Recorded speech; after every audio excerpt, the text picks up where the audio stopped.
Hramul satului este ziua când în casa moldoveanului se adună prietenii, rudele, pentru a se bucura împreună de bunăstare, pentru a se bucura împreună de sănătate și realizări.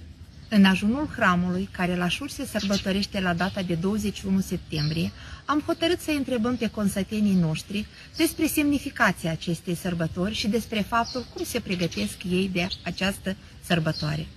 Ce semnifică pentru dumneavoastră sărbătoarea Hramul satului?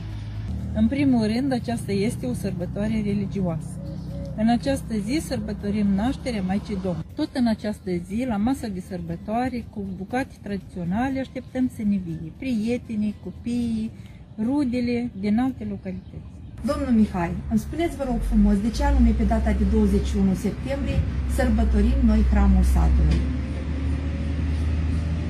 Eu cred că e legat cu Sfânta Biserică, cum s-a sfințit, s-a finalizat construcția Sfânta Biserică din sat, o coincis cu sărbătoarea și asta, a nașterii Domnului, și de atunci tot sărbătorește ziua și asta, Hramul satului. Ce bucate tradiționale pregătiți la masa de sărbătoare? La masa de sărbătoare noi pregătim, eu pregătesc sarmale, ripsturi, clății, plășiti și ce-ți mai este? Cu prietenii îmi plac. Mulțumim mult! Sarmale,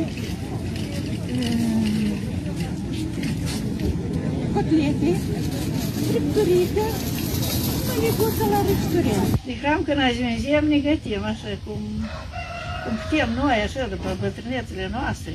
Răștureli, fripturică, babă, așa, și de casă de noi. Ce oaspeți așteptați de hram? De hramul aștept cei mai scumpi oaspeți, fratele meu și fiii. Sărbătoare frumoasă! Mulțumim de asemenea. În ajunul acestei sărbători, ce le-ați dori consătenilor dumneavoastră? Consătenilor mei le-aș dori multă sănătate, fericire alături de cei dragi, prosperitate și multă dragoste. Să aibă parte de clipe frumoase și oameni dragi alături la masă de sărbătoare. Cu ocazia Hramului satului Șor, consătenilor noștri le urăm multă sănătate, fericire, bunăstare, prosperitate și o viață de toate. Eu dorim în primul și în primul rând sănătate, o sărbătoare frumoasă, liniște în suflet, cât mai mult curățenie și în suflet. Le-aș dori sănătate, bucurie, fericire de la cei apropiați și toți să fie sănătoși și spăzească.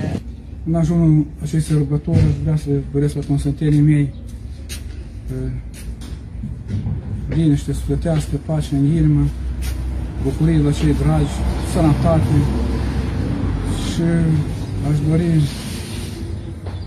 pace unii între alții, să fie mai multă pace, mai puțină dușmanie, înțelegere în societatea noastră din sat. Dragi consăteni, doresc ca această sărbătoare să vă poarte de grijă, să vă aducă lumină, căldură și belșug, să vă îndrumeze doar la fapte bune într-o prosperitatea localității noastre.